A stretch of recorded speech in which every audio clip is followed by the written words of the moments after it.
The Brady Bunch may have been a familiar name to you in the 70s, but you definitely don't know everything about it. As an iconic family film, the Brady Bunch certainly successfully hid many of the turmoil and conflicts behind the scenes. Don't worry if you didn't know that, because we will reveal it right now. Watch this video until the end to see what the Brady Bunch crew has been hiding from you. Tragic loss and continuity. The story of Tiger on set. A tragic incident occurred on the set, involving a dog named Tiger, who was cast in a production. While the dog was on set, it was struck by a passing car and unfortunately did not survive the accident. This was undoubtedly a distressing and unforeseen turn of events, as the safety of animals on set is typically a priority concern. In response to this heartbreaking loss, the production team made a decision to bring in a look-alike dog to continue the role that Tiger had been playing. This choice was likely made to maintain continuity in the production and to ensure that the story could progress without any significant disruptions. The decision to use a look-alike dog underscores the importance of consistency in filmmaking and storytelling. The new dog would have been trained to mimic Tiger's actions and appearance as closely as possible to maintain the illusion that it was the same character. This kind of substitution is not uncommon in the entertainment industry, where the well-being of animals and the integrity of the production are both carefully considered. Susan's innocent childhood memories. Making out in the doghouse. Susan's statement, "We used to make out in the doghouse when we were 9, conveys a nostalgic and playful memory from her childhood. In this context, making out does not carry the romantic or intimate connotations associated with the phrase in an adult context. Instead, it likely refers to innocent and childlike interactions, such as kissing, hugging, or spending time together in a playful and affectionate manner. The doghouse mentioned in Susan's statement is a significant location in this memory. It implies that she had a close friend or childhood companion with whom she shared this memorable experience. The doghouse likely served as a secret hideaway or a fun, private space where Susan and her friend would engage in these affectionate and light-hearted activities. This recollection captures the essence of childhood innocence and the simplicity of early friendships and affection. It reflects the charm of growing up, exploring new experiences, and forming special bonds with friends. Susan's reminiscence highlights the enduring impact of these childhood memories, which often hold a special place in our hearts. Sherwoods' unconventional child actor. Casting technique for the Brady Bunch. Sherwood, the creator of the Brady Bunch, had a unique and insightful approach to casting child actors for the show. He described the process in detail, highlighting his method for selecting children who could effectively stay focused during interviews. During the casting process, Schwartz would sit in a chair across from the child he was interviewing. As he engaged in a conversation with them, he posed general questions to gauge their responses and interaction. However, what made his approach distinct was his use of a coffee table that served a dual purpose. The coffee table, positioned between himself and the child, played a role as a sort of concentration test. Schwartz would place various objects on the table that he believed might be of interest to children. These objects were strategically chosen to capture a child's attention due to their visual appeal or potential for distraction. The idea behind this was to observe how well the child could maintain their focus on the conversation despite the presence of these enticing items on the table. Schwartz's intention in this unique approach was to identify and select children who could exhibit the necessary level of concentration and focus required for acting in a television series. By examining whether the children would be distracted by the items on the coffee table, he aimed to find young actors who could remain engaged and committed to their roles in the series. This method allowed him to assess not only the children's acting abilities, but also their capacity to concentrate and perform under the potentially distracting circumstances of a television set. The children who demonstrated the ability to stay focused during these interviews were likely to be more successful in their roles on The Brady Bunch. contributing to the creation of a cohesive and effective ensemble cast for the show. The surprising inspiration behind the Brady Bunch. The creation of the Brady Bunch was influenced by a fascinating and unexpected source, according to series creator Sherwood Schwartz. He explained that as a writer, it's often difficult to pinpoint the exact origins of one's ideas. However, in the case of the Brady Bunch, he had a clear understanding of what had inspired the show. In 1965, Schwartz came across a seemingly mundane four-line filler piece in the Los Angeles Times. This article contained a simple statistic that stated 31% of all marriages that year involved individuals who had a child or children from a previous marriage. While this might have appeared as a mere statistic to many, it had a profound impact on Sherwood Schwartz. To him, this statistic indicated a significant and intriguing sociological shift within the United States. The fact that nearly one-third of marriages in that year involved individuals with children from previous unions highlighted a changing family dynamic. It revealed a new social reality where blended families were becoming more common, and this insight served as the catalyst for the creation of the Brady Bunch. In light of this statistic, Sherwood Schwartz envisioned a TV series that would revolve around the unique and relatable dynamics of a blended family. The Bradys, a family formed by the marriage of a widow with 3 daughters and a widower with 3 sons, became the central characters of the show. The series' premise was rooted in this real-world statistic and aimed to explore the challenges and heartwarming moments that arise when 2 families come together to create a new, unified household. Florence's hair transformation, a theatrical concealment. Florence found herself in an unusual predicament, one that required her to conceal her natural hair. The reason for this was her recent involvement in an off-Broadway revival of the timeless classic, South Pacific. For the role she had landed, Florence had undergone a significant transformation, where her long locks were cropped to better suit the character she was portraying. As a dedicated actress, Florence fully committed herself to the demanding role. The decision to cut her hair had not been taken lightly, as it was a dramatic departure from her usual appearance.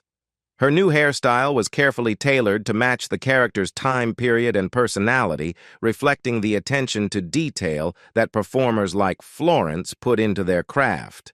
However, with her real hair now substantially shorter, Florence had to come up with creative solutions to maintain the illusion of her former long locks when she was not on stage. She used wigs and hair extensions, skillfully blending them into her appearance to keep her true hair length a well-guarded secret. This behind-the-scenes effort highlighted the lengths to which actors are willing to go to immerse themselves in their roles and bring authenticity to their characters. The Unexpected Hero, the football scene's surprising twist. The filming of a particular scene involving Christopher Knight, who portrayed Peter in the show, throwing a football presented an unexpected challenge. Christopher Knight, for some reason, couldn't throw the football accurately or as required by the script. The situation might have arisen due to various factors, such as unfamiliarity with football or simply the pressure of performing the action on set. In this unusual turn of events, Lloyd Schwartz, one of the show's writers, decided to step in and take matters into his own hands. He volunteered to throw the football at Maureen, who played another character in the scene. This was a surprising and somewhat comical turn of events, as writers typically do not participate in the physical aspects of a shoot. However, what made this moment truly remarkable was that Lloyd Schwartz, despite not being an actor or professional athlete, managed to execute the throw flawlessly on his very first attempt. The football was aimed directly at Maureen's nose, hitting the mark with pinpoint accuracy. This unexpected twist turned out to be a one-take wonder, with the shot being captured perfectly. Maureen's memoir, A Bittersweet First Kiss. In her memoir, Maureen candidly shared a deeply personal and somewhat complex memory from her past by writing, "It was our first kiss." This statement reveals that Maureen was recalling a significant and memorable moment in her life, her very first romantic kiss. Such moments are often cherished and imbued with emotion and meaning. Maureen's description of the kiss as wonderful suggests that the experience was filled with positive emotions. It implies that the kiss was a beautiful and emotionally charged moment, likely involving feelings of attraction, connection, and excitement. The term wonderful conveys the joy and the emotional impact of the kiss. However, the complexity of this memory becomes apparent when Maureen adds, "A part of me, a tiny part, admittedly, said to myself, 'Oh my God, I'm kissing my brother. What am I doing?'" This inner conflict reflects a crucial element of her experience. It indicates that the person with whom she shared this kiss was her brother, which introduced a layer of confusion and unease to the situation. The conflicting emotions and thoughts expressed by Maureen illustrate the duality of her experience. On one hand, she genuinely enjoyed the kiss, suggesting that it was a meaningful, romantic experience. On the other hand, the realization that she was kissing her brother created a sense of internal conflict and awkwardness. This internal dialogue showcases the complex and sometimes contradictory nature of human emotions, particularly in the context of family relationships and early romantic experiences. Sherwood's casting strategy, matching hair colors for authentic family dynamics. In the casting process of a particular project, Sherwood made a noteworthy decision regarding the selection of child actors. He opted to cast children whose hair color matched that of their respective on-screen parents. This choice aimed to create a visual resemblance between the children and their fictional parents, which could enhance the overall authenticity of the family dynamics in the production. However, there were two notable exceptions to this rule. In the case of Susan, the decision was made to dye her hair a shade blonder than her natural color. This alteration was likely implemented to better align her appearance with the character she was portraying, emphasizing the desired family resemblance. Conversely, for the character Bobby, Sherwood decided to darken his hair through dyeing. This adjustment was probably made to enhance the visual similarity between Bobby and his on-screen parents. The decision to modify Bobby's hair color reflects the meticulous attention to detail that goes into casting and character development in the world of entertainment. The real Alice in the TV show. Alice played a significant role as the Brady family's housekeeper. Her character was a beloved fixture in the household and was known for her distinctive catchphrase, "Oh, Mike." This catchphrase became an iconic part of the show and was often used in humorous situations. The actress who portrayed Alice was Ann B. Davis. Interestingly, Ann B. Davis was not only a talented actress, but also a registered nurse in real life. Her background in nursing added an extra layer of authenticity to her character as a caretaker within the show. Although Alice was a fictional character, Ann B. Davis's real-life profession as a nurse may have influenced her portrayal of the caring and nurturing aspects of the character. Ann B. Davis's portrayal of Alice and her catchphrase became enduring elements of the classic TV series The Brady Bunch. The show, which originally aired from 1969 to 1974, has continued to be a beloved part of American pop culture, and Alice's character remains a fan favorite, in part thanks to the memorable performance by Ann B. Davis. The fateful casting of Mike Brady on The Brady Bunch. During the casting process for the iconic TV series The Brady Bunch, the role of Mike Brady, the father figure, was initially considered for an actor who was relatively unknown at the time, Gene Hackman. However, Gene Hackman had not yet gained fame as an actor, and the producers of the show were faced with a decision. Despite Hackman's potential talent, they ultimately decided to cast Robert Reed in the role of Mike Brady because he was perceived as the more established and successful actor of the two. Robert Reed's prior acting experience and recognition in the industry likely played a significant role in the casting decision. He had already built a reputation as a talented actor through his work in television, film, and theater, which made him a more familiar and reliable choice for the pivotal role of the father in the series. This decision to cast Robert Reed as Mike Brady turned out to be a crucial one, as his portrayal of the character contributed to the show's success, and his chemistry with the rest of the cast helped create the beloved family dynamic that audiences came to cherish. Susan Olsen's perspective on the Maureen McCormick and Eve Plum feud. Susan Olsen, in response to an ongoing feud between her colleagues Maureen McCormick and Eve Plum, expressed her perspective on the matter, deeming it petty. As an actress who had worked closely with both Maureen and Eve since their days on the iconic television series, The Brady Bunch, Susan found herself caught in the middle of the dispute. From the very beginning of their working relationship, Susan had often been in a position where she acted as a mediator or a bridge of communication between Maureen and Eve.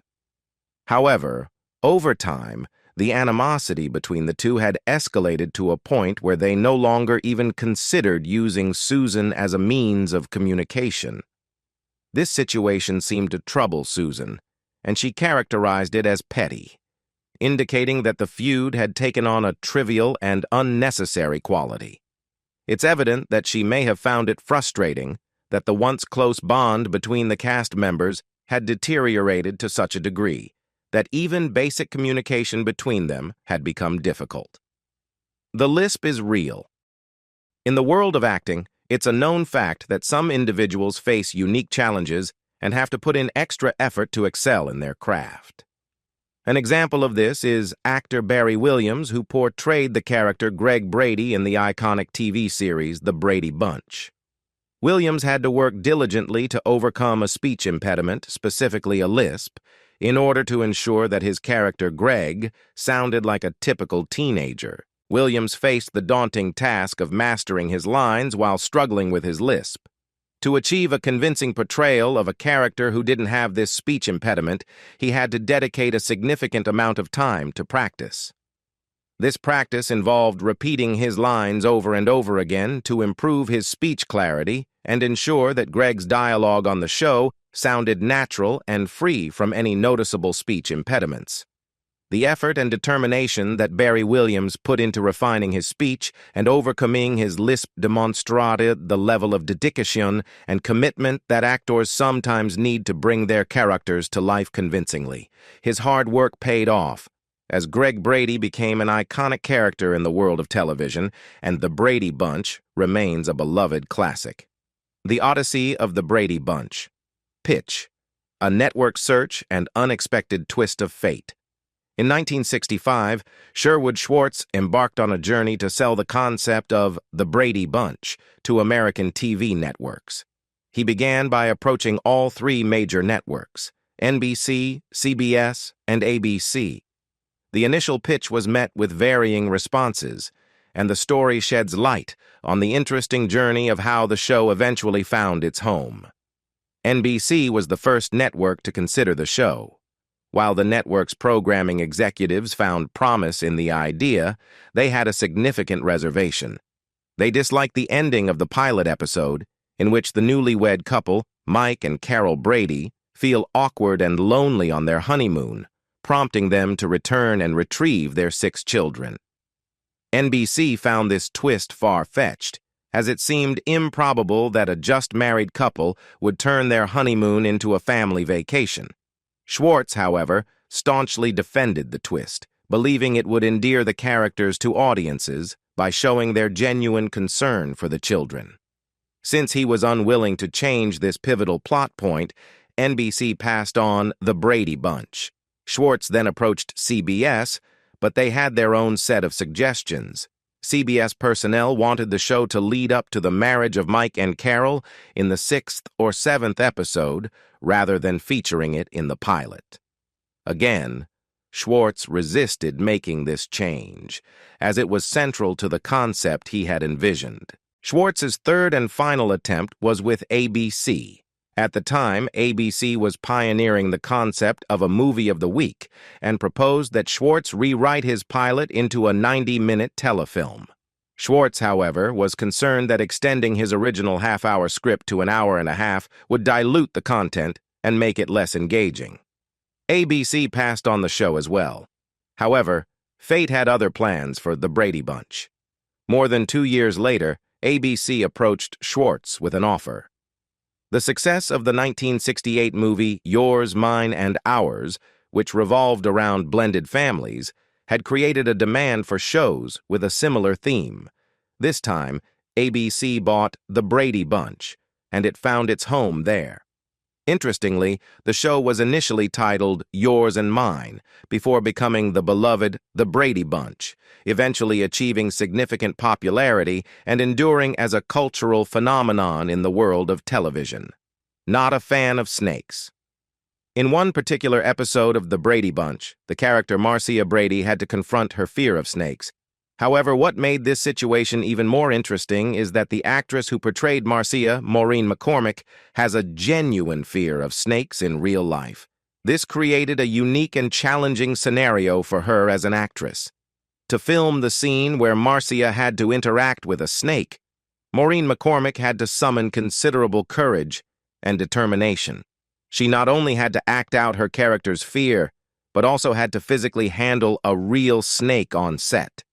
Overcoming her personal fear of snakes was no small feat, and it showcased her commitment to her role and the art of acting.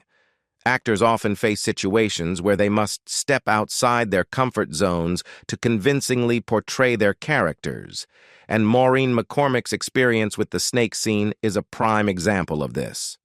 Her ability to put her fear aside and deliver a compelling performance is a testament to her professionalism and dedication to her craft.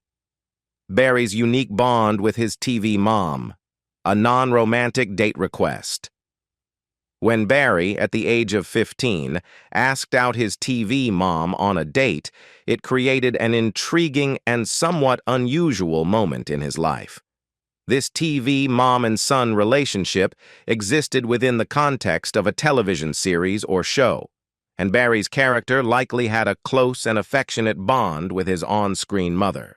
The fact that he asked her out on a date might have been driven by the desire to spend more time with her and get to know her better as a person, rather than with romantic intentions. This distinction was clarified by Barry himself when he later reflected on the incident in 1992, saying, "It wasn't that I sought a relationship, I just wanted to spend time with her." This statement suggests that Barry's request for a date was more about a genuine admiration and perhaps a desire to establish a stronger connection with his TV mom as a mentor or friend rather than as a romantic interest. The Missing Brady. The opening credits of The Brady Bunch are undeniably iconic, featuring a memorable sequence where all 6 of the Brady kids run down the stairs and gather to pose for a family picture at the bottom. This image of the kids running and striking their poses became a lasting symbol of the show. However, what makes this scene even more interesting is the fact that one member of the Brady family is conspicuously absent: Bobby. This omission was not due to any storyline-related reason, but was a practical decision rooted in the actor who played Bobby, Mike Lookinland. Mike Lookinland, who portrayed the character of Bobby, was the youngest among the Brady kids. He was at an age where he was unable to navigate the staircase without assistance from the crew. To overcome this logistical challenge, the production crew carried young Mike Lookinland down the stairs and then seamlessly incorporated his presence into the scene during the editing process. The unsuccessful spin-off attempt: Kelly's Kids and the Expanding Brady Bunch Universe. The Brady Bunch is well known for not having any official spin-off series, apart from continuations and revivals like The Brady Bunch Variety Hour, The Brady Brides, and The Bradys. However, there was a notable attempt at building a fictional universe related to The Brady Bunch, called Kelly's Kids. Kelly's Kids was a project that appeared as an episode during the middle of the Brady Bunch's 5th and final season. It introduced a previously unmentioned couple, Ken and Kathy Kelly, portrayed by Ken Berry and Brooke Bundy, who were friends of Mike and Carol Brady. In this episode, the Kellys adopt a young boy named Matt, played by Todd Lookinland, the real-life brother of Mike Lookinland, who played Bobby Brady. When Matt expresses his longing to be with his two best friends from the orphanage, Dwayne and Carrie, the Kellys decide to adopt them as well. Notably, the three boys came from different ethnic backgrounds, a deliberate choice by the show's creator, Sherwoods, to subtly promote racial integration and representation. This particular episode of The Brady Bunch can be considered a backdoor pilot, where a sample episode of a potential new series is embedded within the existing show.